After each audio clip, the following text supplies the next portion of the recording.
to anyone who is not the president. Sir, why is that impeachable conduct?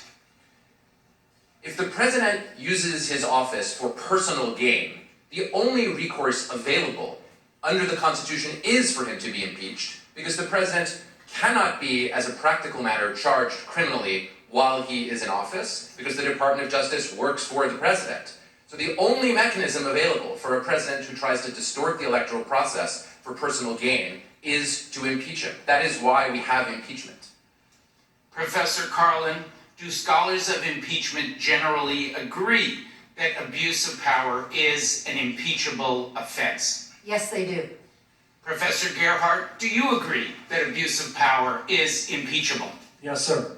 I'd like to focus the panel on the evidence they considered and the findings in the Intelligence Committee report that the president solicited the interference of a foreign government, Ukraine, in the 2020 US presidential election. Professor Feldman, did President Trump commit the impeachable high crime and misdemeanor of abuse of power based on that evidence and those findings? Based on that evidence and those findings, the president did commit an impeachable abuse of office. Professor Carlin, same question. Same answer. And Professor Gerhardt, did President Trump commit the impeachable high crime and misdemeanor of abuse of power? We three are unanimous. Yes. Professor Feldman, I'd like to quickly look at the evidence and the report. On July 25th, President Trump told the president of Ukraine, and I quote, "I would like you to do us a favor though." And he asked about looking into the Bidens. Was the memorandum of that call relevant to your opinion that the president committed abuse of power? The memorandum of that call between the two presidents is absolutely crucial to my determination that the president abused his office.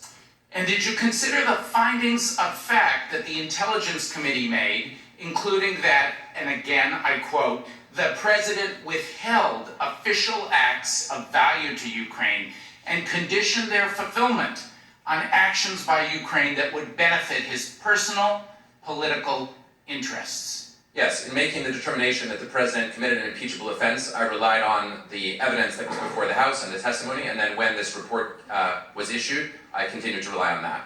Sir, did you review the following testimony from our ambassador to Ukraine, Ambassador William Taylor? To withhold that assistance for no good reason other than help with a political campaign made no sense.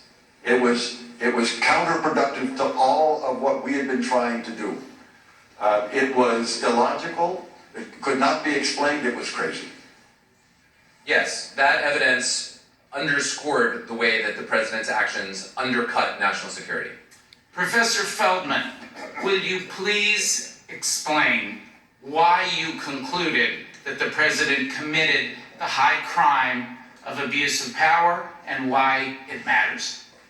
The abuse of power occurs when the president uses his office for personal advantage or gain. That matters fundamentally to the American people, because if we cannot impeach a president who abuses his office for personal advantage, we no longer live in a democracy. We live in a monarchy, or we live under a dictatorship. That's why the framers created the possibility of impeachment.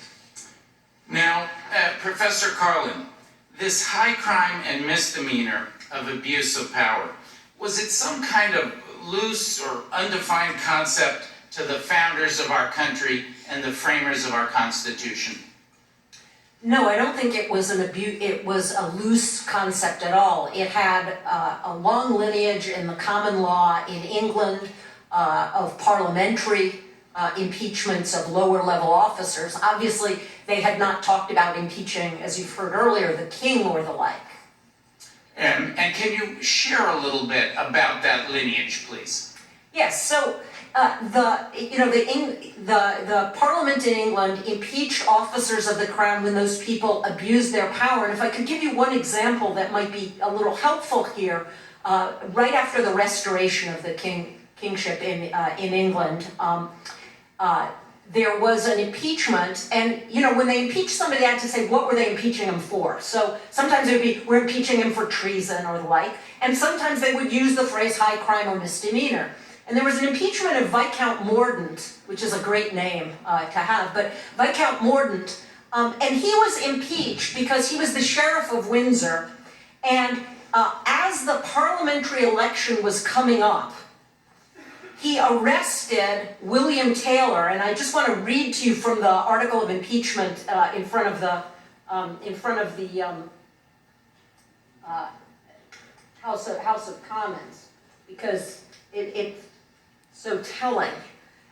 Here's what Article 1 of the impeachment said. It said, understanding that one William Taylor did intend to stand for the election of one of the burgesses of the borough of Windsor to serve in this present parliament. In other words, he was running as a member of parliament. This is what Viscount Mordaunt did. To disparage and prevent the free election of the said William Taylor and strike a terror into those of the said borough which should give their voices for him and deprive them of the freedom of their voices at the election, Viscount Mordaunt did command and cause the said William Taylor to be forcibly, illegally, and arbitrarily seized upon by soldiers, and then he detained him. In other words, he went after a political opponent, and that was a high crime or misdemeanor to use your office to go after a political opponent. Now, Professor Gerhardt, does a high crime and misdemeanor require an actual statutory crime?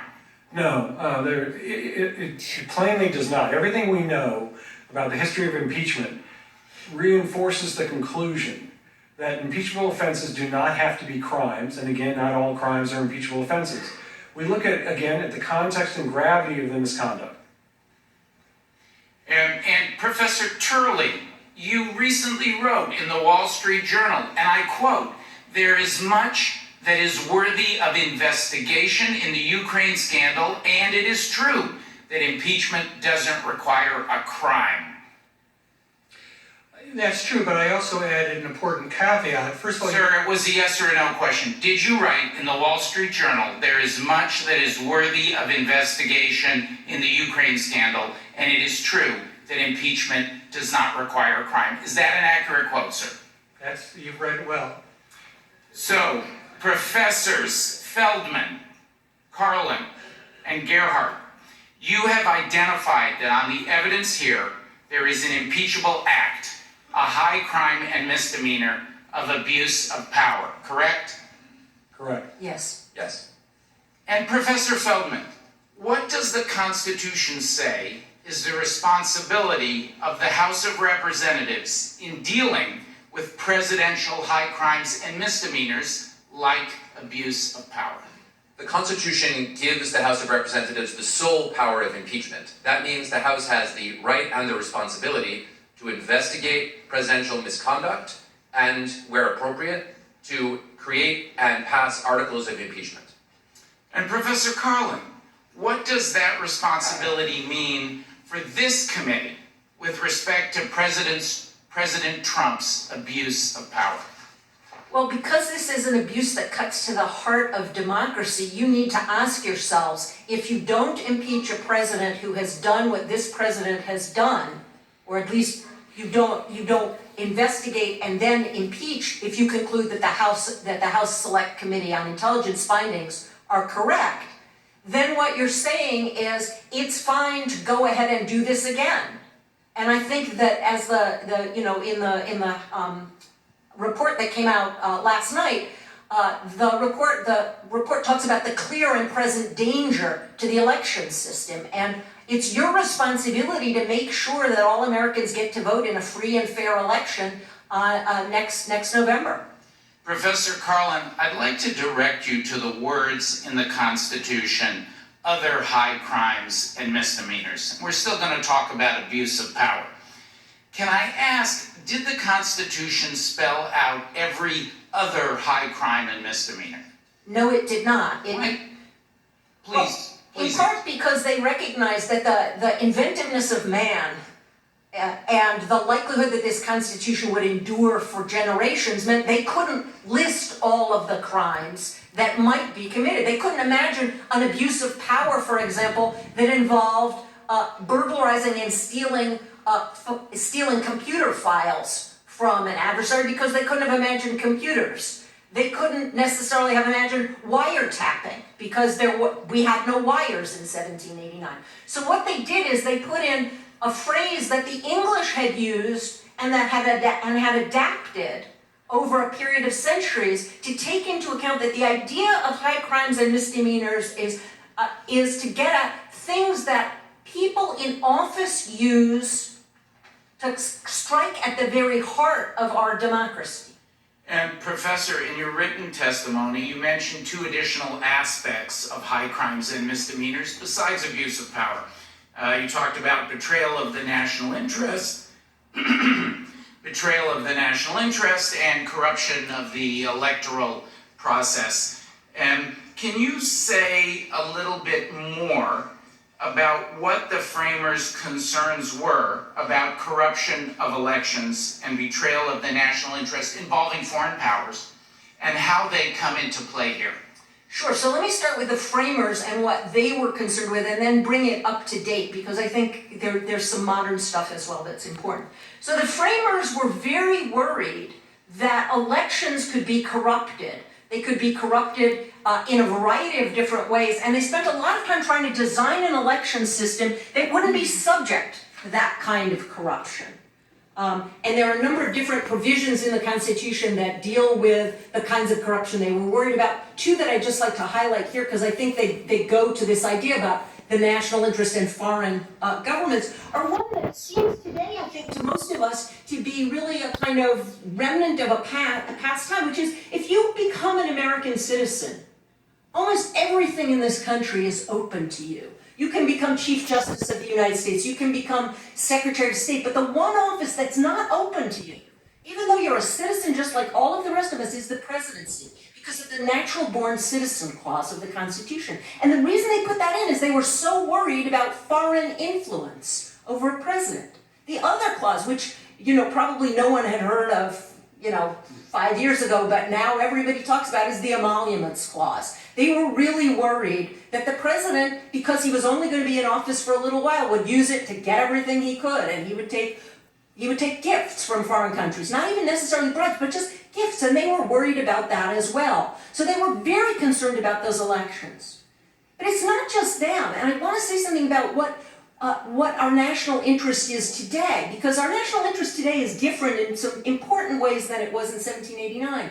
What the framers were worried about was that we would be a weak country and we could be exploited by foreign countries. Now, we're a strong power now, the strongest power in the world. We can still be exploited by foreign countries. But the other thing that we've done, and this is one of the things that I think we as Americans should be proudest of, is we have become what John Winthrop said in his sermon in 1640 and what Ronald Reagan said in his final address to the country as he left office. We have become the shining city on a hill. We have become the nation that leads the world in understanding what democracy is. And one of the things we understand most profoundly is it's not a real democracy. It's not a mature democracy if the party in power uses the criminal process to go after its enemies.